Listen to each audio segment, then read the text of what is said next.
এটা আল্লাহ সুন্দর করে আমাকে দোয়া করতে বলেছেন রব্বানা আতিনা ফিদ দুনিয়া হাসানাতাও ওয়া ফিল আখিরাতি হাসানাতাও ওয়া কিনা আযাবান নার ওয়াজআলনা আল জান্নাতা মা'আল আবরার আমার বন্ধুগণ দুনিয়ার হাসানাত দরকার আখিরাতের হাসানাত দরকার কিন্তু দুনিয়ার হাসানাতের জন্য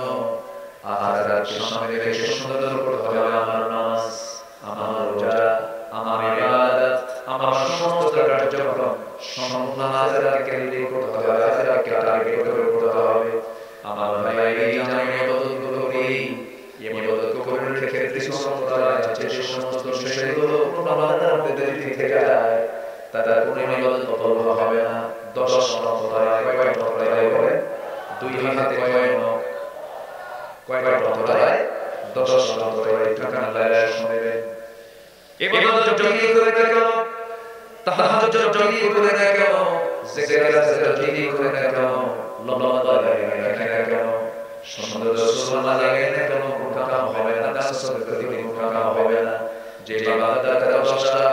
অপকরণ থেকে নিজেকে গুটিয়ে না রাখবে তার ইবাদত আল্লাহ দরবারে মুজজ্জা হবে না সুবহানাল্লাহ সামনে রেখে বলি সূরা নিসা-কে আমি তেলাওয়াত শুনিয়ে দিয়েছি আমার ভাইরা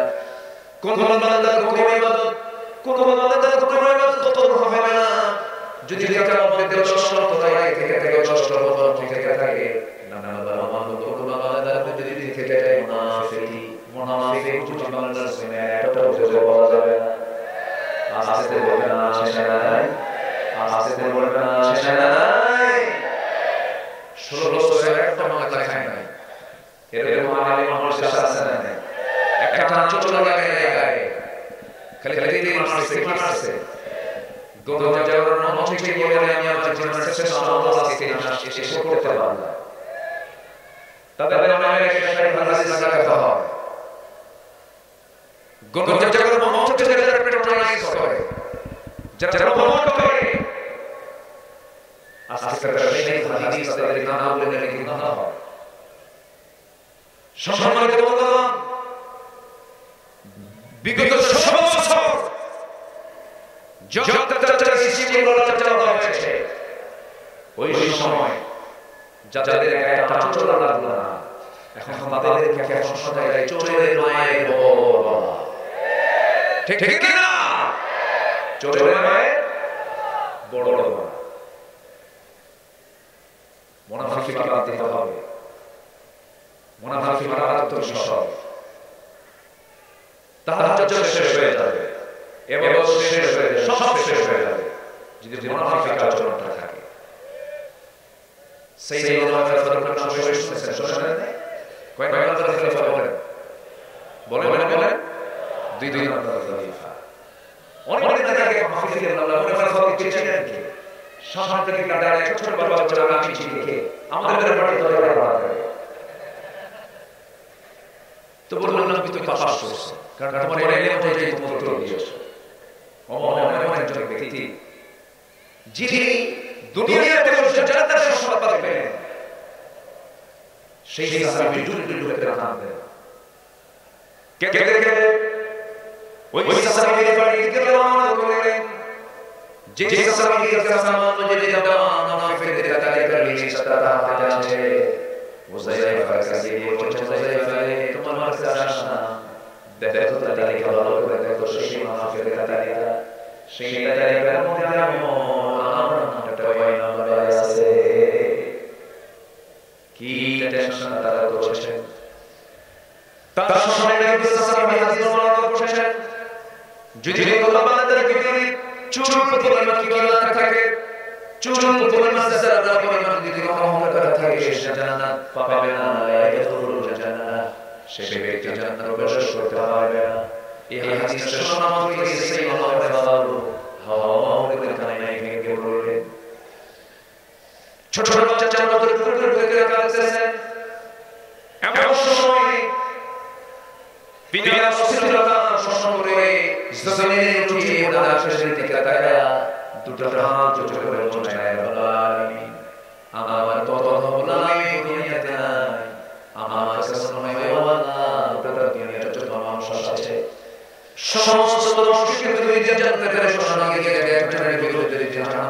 ঘোষণা দাও একজন ব্যক্তি শুধু জাহান্নামে যাবে এমন ঘোষণা যদি তোমার সামনে বলে গোটা দুনিয়ার সব মানুষ জান্নাত পাবে কিন্তু একজন ব্যক্তি জাহান্নামে যাবে আমার মানুষ সেই তারাও চিন্তা করে দেখো কি কি পেশাদার ছিলেন কি কি পেশাদার কাজ করেছে তাদের মধ্যে কাজ করেছে সাইয়েদনা আবু বকর সিদ্দিক রাদিয়াল্লাহু তাআলা আনহু প্রথম খলিফা রাতের বেলা তিনি খালি পায়ে হাঁটতেন রাতের বেলায় খালি পায়ে হেঁটে জনগণকে দেখতেন রাস্তায় চলাফেরা করতেন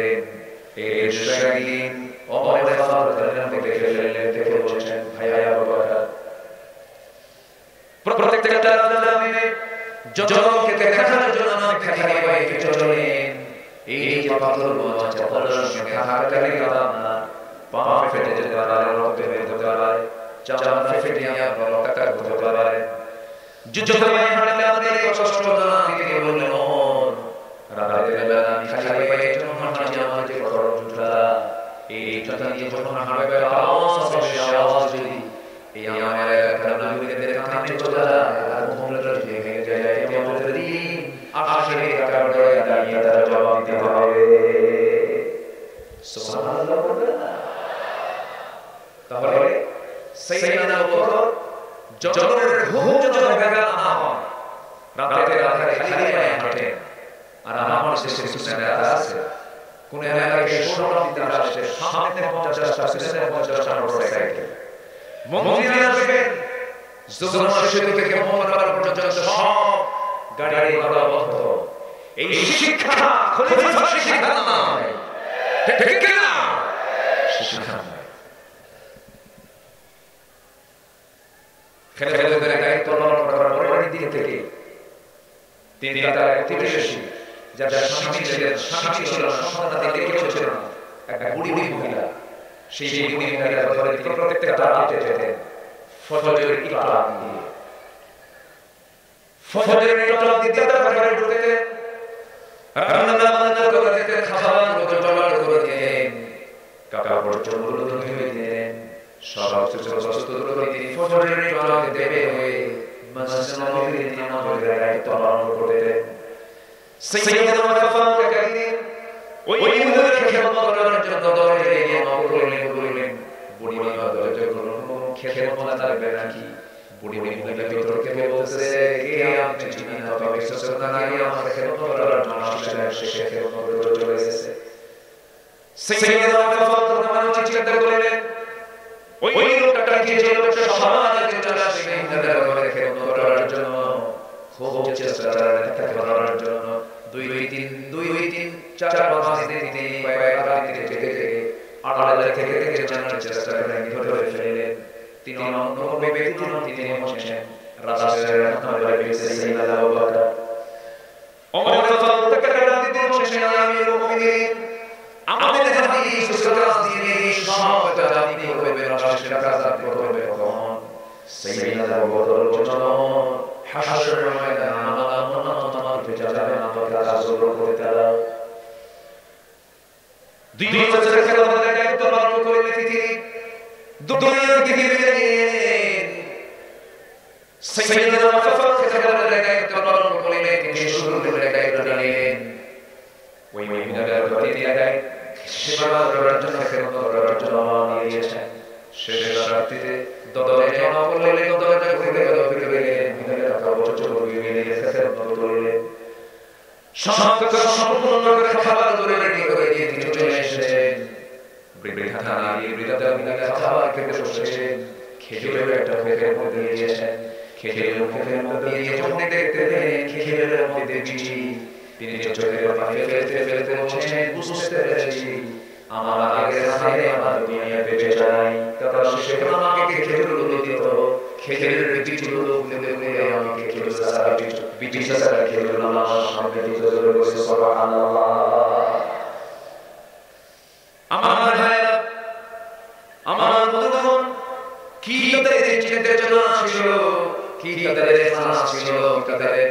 সেবার প্রতি মানসিকতা ছিল এটার কারণ হয়তো তাদের মধ্যে ইখলাস ছিল না ঠিক তাদের মধ্যে কাজ করে নাই মুনাফিককে চেনার জন্য রাব্বুল আলামিন সূরা মুনাফিকুন দিয়েছেন, কাফিরকে চেনার জন্য সূরা কাফিরুন দিয়েছেন, মুমিনকে চেনার জন্য সূরা মুমিনুন দিয়েছেন। মুনাফিকদের চরিত্র হলো এর মধ্যে একটা কুখ্যাত চরিত্র হলো আল্লাহ রাব্বুল আলামিন তাদের ব্যাপারে বলেছেন, ইন্নাল মুনাফিকিনা লাকাযিবুন। মুনাফিকরা সবচেয়ে বড় মিথ্যুক হয়। আমার সাথে মিথ্যা কথা বলার লোক নাই, আস্তে বলবেন আচ্ছা নাই। এই দেশে কোন ধরনের লোক মিথ্যা কথা বলে কারা?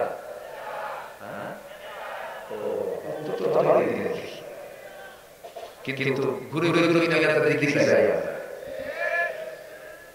নেতারা গালি দেন, তারাও এটা পেছনে নিয়ে যান। দুঃখ আফসোস সম্মানিত বন্ধুগণ, চিন্তা করে একটা ইসলামী দল, ইসলামী দলের একজন নেত্রী তিনি বলতেছেন নির্বাচন দিয়ে আগামী নির্বাচন আমরা যদি ক্ষমতায় আসতে পারি মদিনার সনদে চেষ্টা। কত বড় মিথ্যা কথা! কিসের সনদে? মদিনার সনদে। মদিনার সনদে চেষ্টা নাই, মদিনার সনদে তাদের চেষ্টা নিয়েছে। মদিনার সনদে অনেক কিছু আমরা দেখেছি, আমরা সামনে হয়েছি। পরবর্তীকালে তারা নিয়ে আমরা বাঁচতে চাই না। বহু উঁচু করে জীবন দেব, বাতিল শক্তিদের কাছে মাথা নত করব না আমরা। রাজি আছেন তো সবাই? সবাই মুনাফিকরা কেমন হয়?